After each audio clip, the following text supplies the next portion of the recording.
சீரியல்களின் full எபிசோடுகளை Sun டிவியில் ஒளிபரப்பான உடனே எக்ஸ்க்ளூசிவாக சன் நெக்ஸ்டில் மட்டும் ஃப்ரீயா பாருங்கள். சார், நான் உங்ககிட்ட ஒன்னு கேட்கணும். கேட்டா உண்மையை சொல்லுவீங்களா? என்ன அஞ்சலி, திடீர்னு இப்படி வந்து கேட்டுட்டு இருக்கீங்க? ஆக்சிடென்ட்க்கு முன்னாடி நான் எப்படி இருந்தேன்னு தெரியாது. ஆனா இப்போ எந்த காரணத்துக்காகவும் போய் பேசணும்னு தோணுனதே கிடையாது. நீங்க என்ன வேணாலும் கேளுங்க, நான் உண்மையை தான் சொல்லுவேன். சார், நேத்து நீங்க என் ஹஸ்பண்ட பத்தி ஏதோ க்ளூ கிடைச்சதுன்னு சொன்னீங்கல்ல, அது என்னன்னு கொஞ்சம் சொல்லுங்களேன். ஓ, அத கேக்குறீங்களா? அது எப்படி சொல்ல முடியும்? அதான் சஸ்பென்ஸ்னு சொல்லிட்டேனே. சாரி, அது என்னால சொல்ல முடியாது. அது உங்களுக்கு சர்ப்ரைஸாவே இருக்கட்டும். சார் ப்ளீஸ் சார், அது என்ன க்ளூன்னு சொல்லுங்களேன். அது என்னன்னு யோசிச்சு என் தலையை வெடிச்சிடும் போல இருக்கு. நீங்க ஏன் அதை பத்தி யோசிக்கிறீங்க? யோசிச்சாதானே தலைவலிக்குது, அப்ப யோசிக்காதீங்க. சார் அப்படி சொல்லாதீங்க ப்ளீஸ் சார். என்ன க்ளூன்னு சொல்லுங்க. அஞ்சலி, இங்க பாருங்க, எத்தனையோ வாட்டி உங்ககிட்ட உங்க ஹஸ்பண்ட பத்தி கேட்டேன். நீங்க எதுவுமே சொல்ல மாட்டேன்னு. நீங்க எங்களுக்கெல்லாம் எவ்வளவு ஹெல்ப் பண்ண நீங்க உங்க ஹஸ்பண்ட் கூட சேர்ந்து வாழ முடியாம கஷ்டப்படுறத பார்த்து என்னால எப்படி சும்மா இருக்க முடியும்? அதனால உங்களுக்கு ஏதாவது பண்ணணும்னு தோணுச்சு. எனக்கு தெரிஞ்சு உங்களுக்கு நான் பண்ற மிகப்பெரிய உதவினா அது உங்களை உங்க ஹஸ்பண்ட் கூட சேர்த்து வைக்கிறது. அதுக்கு எனக்கு ஒரு க்ளூ கிடைச்சிருச்சு. அதை வச்சு நான் உங்க ஹஸ்பண்ட் யாருன்னு கண்டுபிடிக்க ட்ரை பண்ணிட்டு இருக்கேன். கூடிய சீக்கிரமே நான் அவரை கண்டுபிடிச்சிருவேன். அப்படி கண்டுபிடிச்சதுக்கு அப்புறம் நான் எப்படி கண்டுபிடிச்சேன்னு சொல்றேன். அது வரைக்கும் அந்த க்ளூவை பத்தி இப்ப எதுவுமே கேட்காதீங்க ப்ளீஸ். சார், உங்களுக்கு கிடைச்சது என்னோட ஹஸ்பண்ட் சம்பந்தப்பட்டதுன்னு உங்களுக்கு எப்படி சார் தெரியும்? நீங்களா ஏதாவது நினைச்சுக்கிட்டு தப்பான ஆளை கூட்டிட்டு வந்துட்டீங்கன்னா என்ன சார் செய்யறது? அதனால அது என்னன்னு நீங்க என்கிட்ட சொல்லுங்க. அதை பார்த்துட்டு என் ஹஸ்பண்ட் சம்பந்தப்பட்டதா இல்லையான்னு நான் சொல்றேன். அதுக்கப்புறம் உங்க இஷ்டம். ஆனா அது வேற ஒரு பிரச்சனையா ஆயிடுமோன்னு எனக்கு பயமா இருக்கு சார். இல்ல அஞ்சலி, அது எனக்கு தெரியும். உறுதியா அது உங்க ஹஸ்பண்ட் சம்பந்தப்பட்டதுதான். சார், நீங்க எப்படி சார் அவ்வளவு உறுதியா சொல்லுவீங்க? என் ஹஸ்பண்ட் சம்பந்தப்பட்ட எதுவுமே என்கிட்ட இல்லையே. அப்புறம் எப்படி சார் உங்ககிட்ட மட்டும் இருக்கும்? எனக்கு அதனால தான் சார் பயமா இருக்கு. நீங்க என்னன்னு என்கிட்ட சொல்லுங்க. ஏன்னா ஏதோ தப்பா நடந்துருமோன்னு ஒவ்வொரு நிமிஷமும் நான் பயந்துட்டே இருக்கிற மாதிரி இருக்கு.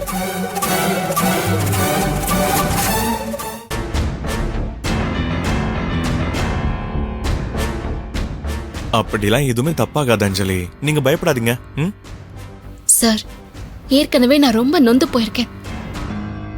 இதுல வேற இன்னொரு பிரச்சனை ஏதாவது வந்துருமோன்னு நான் பயந்துட்டே இருக்கணுமா சார்? அது என்னன்னு நீங்க சொல்லுங்க, நான் கெஞ்சி கேக்குறேன்.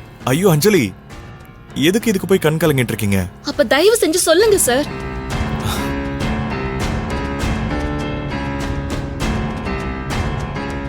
அஞ்சலி, நீங்க பயப்படுற மாதிரிலாம் ஒன்னும் இல்ல. நீங்க உங்க ஹஸ்பண்டோட கண்ணை வரைஞ்சேன்னு சொன்னீங்கல்ல, அது எனக்கு கிடைச்சிருச்சு. அதை ஒரு பெயிண்டிங் ஆர்டிஸ்ட் கிட்ட கொடுத்து அந்த கண்களுக்கான முகத்தை வரைஞ்சு கொடுங்கன்னு கேட்டிருக்கேன். அவர் அப்படி வரையறதுல பெரிய எக்ஸ்பர்ட். அதனால நிச்சயமா கரெக்டா வரைஞ்சு கொடுத்துருவாரு. அப்படி அவர் உங்க ஹஸ்பண்டோட முகத்தை வரைஞ்சு கொடுத்துட்டா அதை வச்சு உங்க ஹஸ்பண்ட தேடி கண்டுபிடிச்சு உங்ககிட்ட சேர்த்துருவேன். சர்ப்ரைஸா உங்க ஹஸ்பண்ட உங்க முன்னாடி கூட்டிட்டு வந்த நிப்பாட்டி எப்படி கண்டுபிடிச்சேன்னு சொல்லலாம்னு நினைச்சேன். நீங்க ரொம்ப பயந்ததுனாலதான் இப்போ உங்ககிட்ட சொல்ல வேண்டியதாயிருச்சு. சார், நான் ஏதோ சும்மா 2 கண்ணை வரைஞ்சு வச்சேன். அதை வச்சு நீங்களா எப்படி சார் அது என் ஹஸ்பண்டோட கண்ணன் முடிவு பண்ணுவீங்க? இல்ல அஞ்சலி, அது நிச்சயமா உங்க ஹஸ்பண்டோட கண்ணு தான். அது எனக்கு நல்லா தெரியும். சார், நானே இல்லன்னு சொல்றேன். அப்புறம் எப்படி நீங்க அது அவரோட கண்ணுன்னு சொல்றீங்க? அஞ்சலி, ஒரு ஓவியத்துக்கு உயிர் கொடுக்கறது அவ்வளவு சாதாரணமான விஷயம் இல்ல. நீங்க வரைஞ்சிருந்த அந்த கண்களுக்கு உயிர் இருந்துச்சு. நீங்க ரொம்ப ஆழமா நேசிச்ச ஒருத்தரோட கண்ணை தான் நீங்க வரைஞ்சிருந்தீங்க. அப்படி வரைஞ்சிருந்தாதான் அந்த உயிர் அந்த ஓவியத்துக்கு கிடைச்சிருக்கும். அதனால நீங்க அது உங்க ஹஸ்பண்டோட கண் இல்லைன்னு சொன்னா நான் நம்பவே மாட்டேன். ஏன்னா ஒரு பொண்ணுக்கு ஹஸ்பண்டோட கண்ணும் அப்பாவோட கண்ணும் தான் மனசுல ரொம்ப ஆழமா பதிஞ்சிருக்கும்.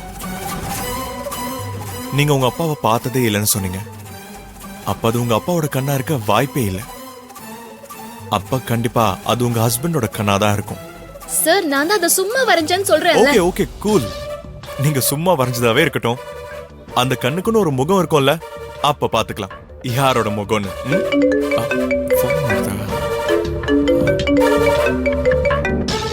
ஹலோ, பாட்டி எப்படி இருக்கீங்க?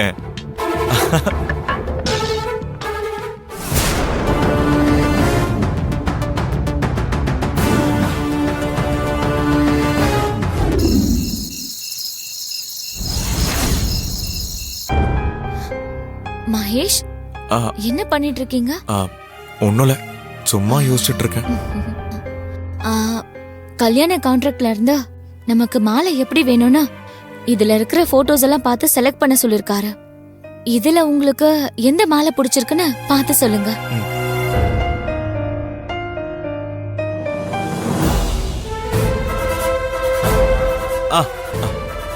இந்த மாலை நல்லா இருக்கு. சாரி மகேஷ், எனக்கு இந்த மாலை பிடிக்கல. நான் ஒன்னு காட்டுறேன் பாருங்க. இதுதான் எனக்கு பிடிச்சிருக்கு மகேஷ். இது எனக்கு பிடிக்கலையே. ஆனா இது எனக்கு ரொம்ப பிடிச்சிருக்கே. ஓகே, அப்போ உனக்கு பிடிச்சதே இருக்கட்டும். தேங்க்யூ மகேஷ். மகேஷ், இதுல ஸ்டேஜ் பேக்ரவுண்ட்ஸ் இருக்கான், அதையும் செலக்ட் பண்ண சொன்னாரு. இதுல உங்களுக்கு எது பிடிச்சிருக்குன்னு பாருங்க. கவி, எப்படியோ இதுல எனக்கு பிடிச்சது உனக்கு பிடிக்காது, அப்புறம் எதுக்கு என்கிட்ட காட்டிட்டு இருக்க? உனக்கு பிடிச்சதே நீயே செலக்ட் பண்ணிக்கோ. ப்ளீஸ் மகேஷ், பார்த்து சொல்லுங்க. உங்களுக்கு பிடிச்சத சொல்லுங்க ப்ளீஸ். பாருங்க, இது இல்ல இது, இது. கவி, இது ஓகேவா? இது நல்லாவே இல்ல, எனக்கு சுத்தமா பிடிக்கல மகேஷ். நான் செலக்ட் பண்ணத பாருங்களேன்.